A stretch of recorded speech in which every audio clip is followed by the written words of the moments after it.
All right, so I had this idea to do this podcast with Jacob Heier. He's a native Humboldt guy. So Jacob has been a K-State fan his whole life. Your parents are both from Kansas, correct? Yes. Just my dad. Just my dad. Oh, your dad. Okay, so but didn't you guys? Am I wrong in saying you lived in Humboldt, Iowa, and you guys had season tickets to Kansas State football? Yeah. 6-hour drive every weekend. Every week. So what's the latest you got home from going to a K-State game? We usually would stay at my aunt's on the game day, and then we'd get up Sunday and go to church, and then head home. So never too bad. But okay, all right, yeah. So I know he's been a K-State fan his whole life. He's a Humboldt grad. Played football with my son. They had their own battles in kindergarten and elementary school at St. Mary's in Humboldt, and so I've known Jacob for a very long time. He's a good guy and kind of living the dream. I mean, everybody that's a fan of a team always kind of wants to have a chance to work with that team. So tell me what you're doing for K-State. I know you just got out of practice and kind of what your role is with those guys. Yeah, so I do video, just like a student video assistant. It's my title. I go to every practice, and we have cameras in the air, like in towers, sidelines, end zone shots, and we have a couple on the ground. So I'm on the ground every day, running around behind Avery Johnson, recording pretty much just like offensive line, like end to end there, just kind of stay like 15 yards behind him for all the team periods, all that. And then game days could be a mix of anything. Could be shooting highlights on the ground, could be actually recording the film they watch from the sideline, could be editing, just whatever we need. We usually switch it up quite a bit. So how many guys are on your crew that are doing this for you guys? I have 2 bosses, and then there's 13 of us. 13 video guys? Yeah. So tell me, you get to travel the team and everything too, I'm assuming? Yeah, so because we have so many, we divide our travel up. So there's like an end zone camera, and there's usually 2 people that like permanently do that, and so they'll flip back and forth and go to every other game, and then the rest of us kind of fill in as needed, and so we only get one game. So last year I went to Missouri, and then this year I went to Tulane. So are you coming to Ames Saturday? I might as a fan. We get tickets, so I haven't decided yet, but we'll see. But yeah, then we all got to go. Cold. Yeah, that's what I'm hearing. We all got to go to the bowl game too, though, so that's a nice little perk onto it. So were you at the snow game last year? Yeah, I was down there shooting highlights. I caught up with Caden for a little bit on the field afterwards. So Caden Madsen, the pride of Humboldt and the Cyclones, who had the scoop and score against Baylor. Same graduating class as Jacob, played in the semifinal team for Humboldt with Jacob. Jacob was about a 6'4", fantastic wide receiver for us. Played on the opposite side of the field as my son, who was also a receiver. So they got to kind of chew the same dirt a little bit. And so have you gotten a chance to run routes with Avery or anything just for the fun of it? Or no, nothing like that. Usually the only time, because we're up on the top floor in the office, so we really don't see any of them that often outside of practice. But no, nothing that cool. So Jacob also played in the state tournament basketball team for Humboldt, and I've heard that you can drop step dunk now. Is that true? Yeah, pretty much. I don't know where it came from, but right after like freshman year of college, all of a sudden I could just start dunking 2 hands, and now I can do it from 1 step. Yeah, Mother Nature's a wonderful thing. All of a sudden you grow up a little bit and maybe get a little longer. You got long arms anyway, but I mean, and just get a little more powerful. That obviously helps. So, so tell me what has been your funnest experience so far working with the Wildcats? I'd have to say probably the Pop-Tart Bowl last year. That was a good time. We spent 5 days down in Orlando and just go film practice and then edit it and get it all ready so that the student coaches can do their quality check and give it to the players to watch, and then just hang out in Orlando for the rest of the day, go to the pool, go play basketball. It was a lot to do. So that was definitely the coolest thing, being there. And then that bowl game was pretty sweet. They did a really good job. It was really good production of it all. So you got a bunch of free Pop-Tarts, I'm assuming, then? Yeah, there are boxes everywhere. I got right here actually. Ugh. I got a box that's custom. It's like a K-State, NC State one. Oh, wow, So that's there's cool. Pop-Tarts in it, but I'll probably never open it.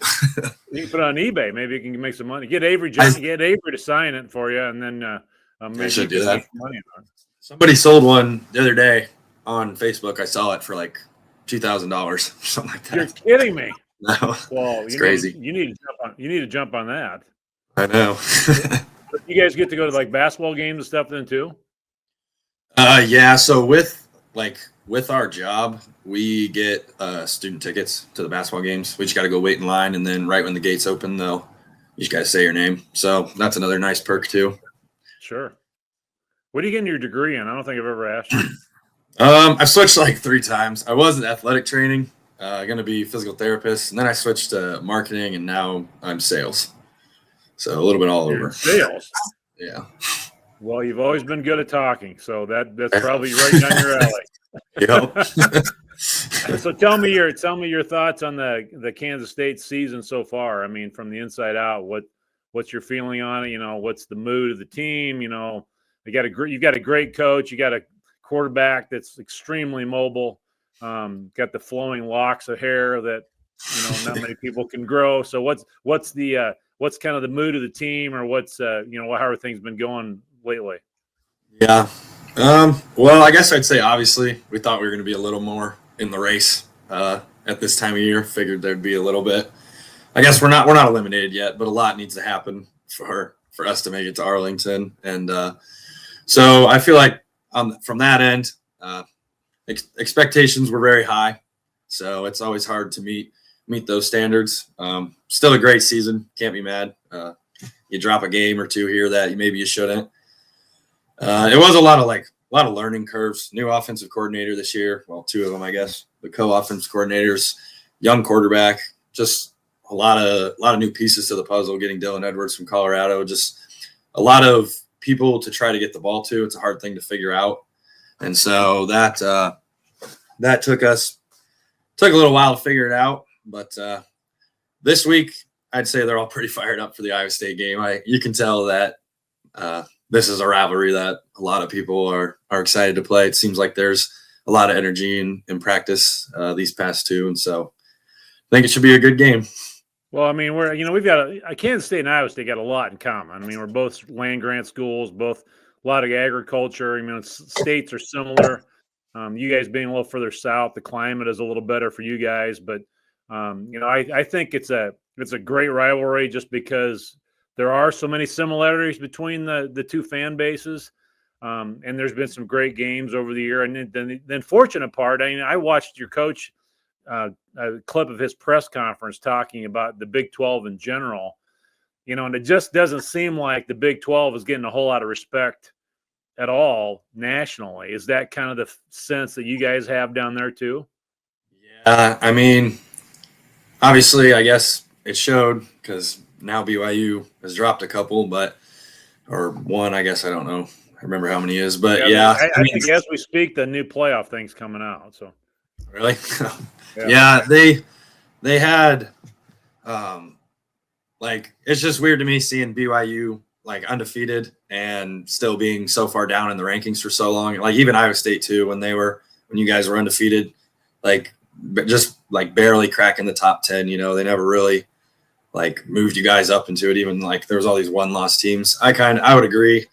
It's a lot of SEC Big Ten, and I think it's kind of gearing towards just being an invitational almost for the SEC and Big Ten. I don't think I would think we'd be lucky on a year to get 2 Big 12 teams in. Probably. I don't see them giving much credit to the team that doesn't win the Big 12. Yeah, and I said the same thing. I mean, I told Thomas, we were talking Sunday night. I said, they're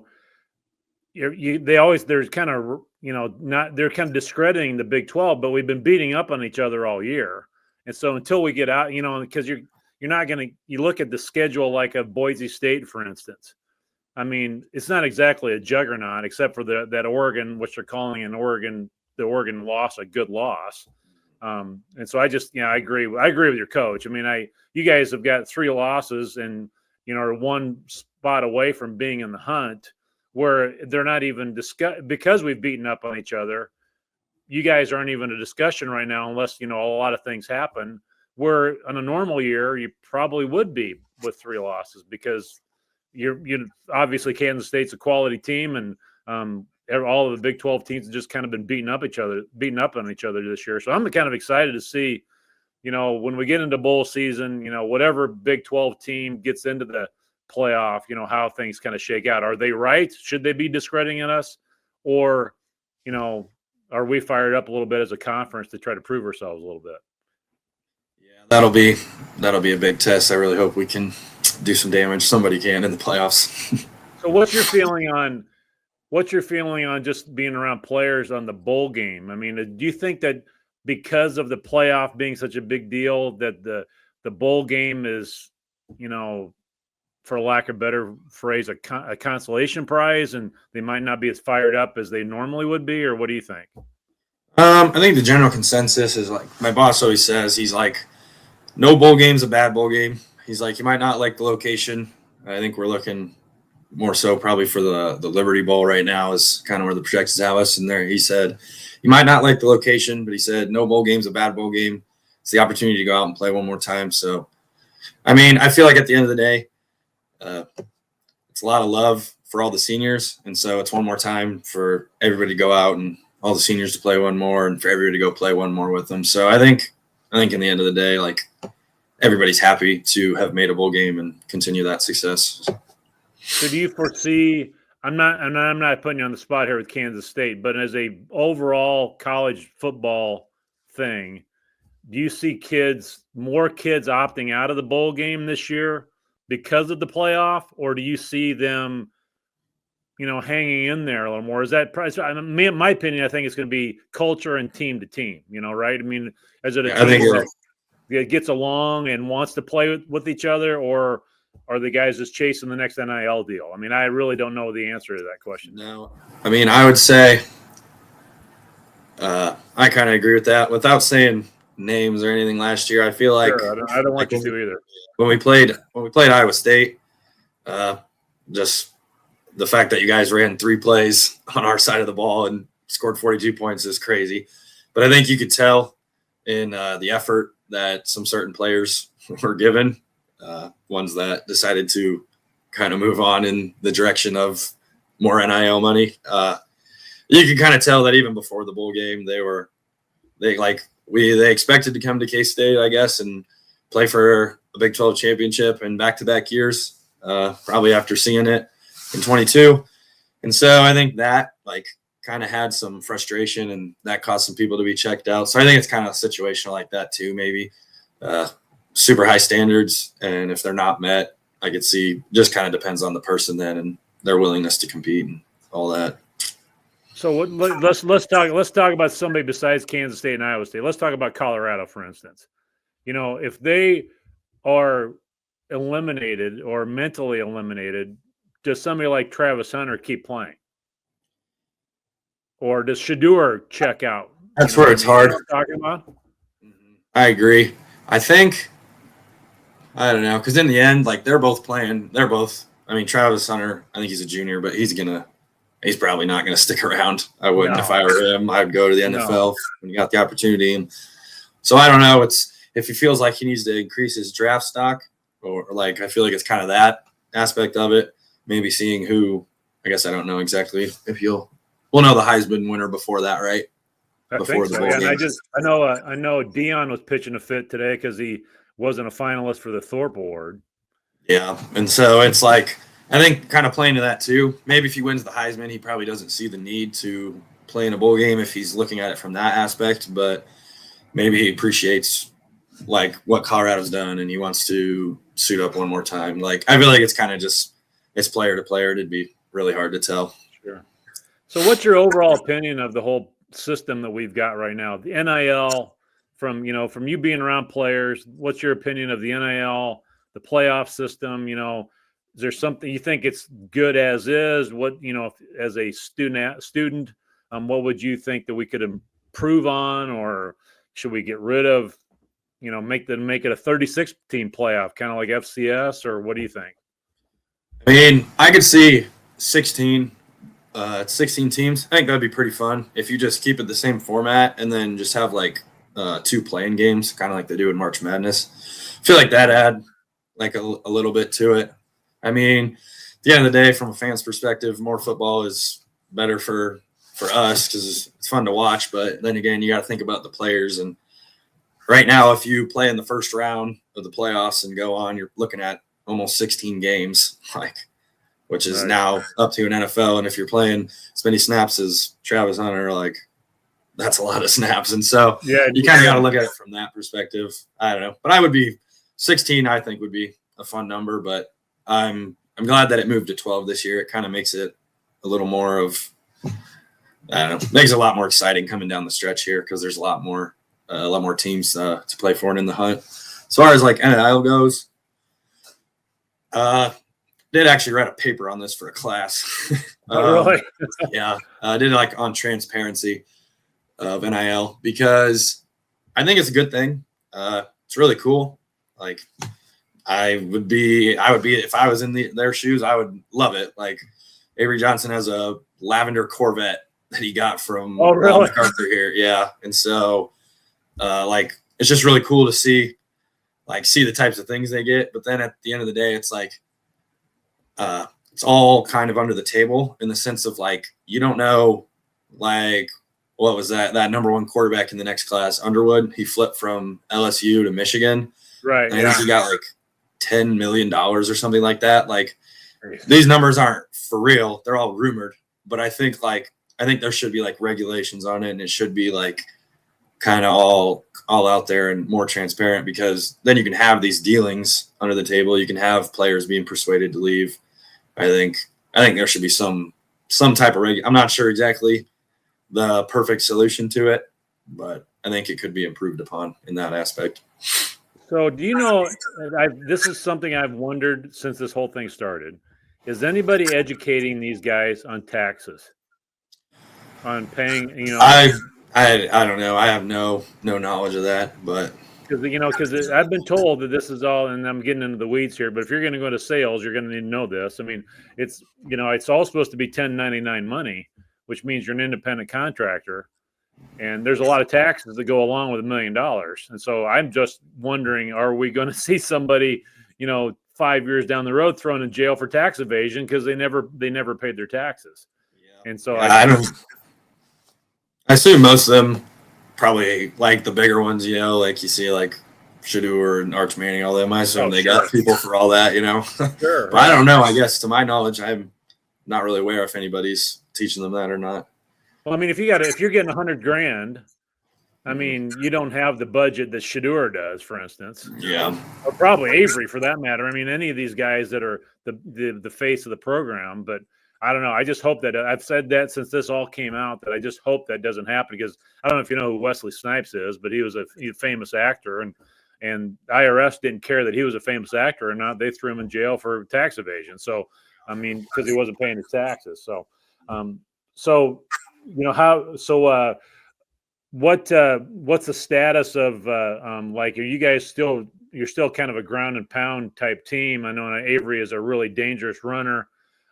He's if he gets out of the pocket, he's a terror on the field. You guys are still pretty well focused on the ground game too, aren't you? I mean, I see you got a lot of guys that have several catches for this year, but it seems like you're still kind of a run focused team. Am I right or am I wrong? Yeah, you're right. It's been a lot of kind of just game by game almost, I guess. We started out the year and everybody has something to say, like on social media and whatnot. They wanted Dylan Edwards to get the ball more, which he wasn't, but also our offense wasn't on the field very much. We ran like no plays that the first couple games. We were just on defense the whole time. And then like we go to West Virginia, and Avery's 2 yards shy of throwing for 300 because they took away the run. But then when we go to Houston, they have 5 men on the line of scrimmage every time almost, it seems like, and we didn't get away from the run. Like we just stuck with it too long. So it's kind of just like we have adapted, but then at times we haven't. And then like Avery, I mean, it's no secret. In the Colorado game, he left, went to the locker room multiple times. He got hurt, just like a non-contact. And since that moment, they seemed almost hesitant with running him for a while.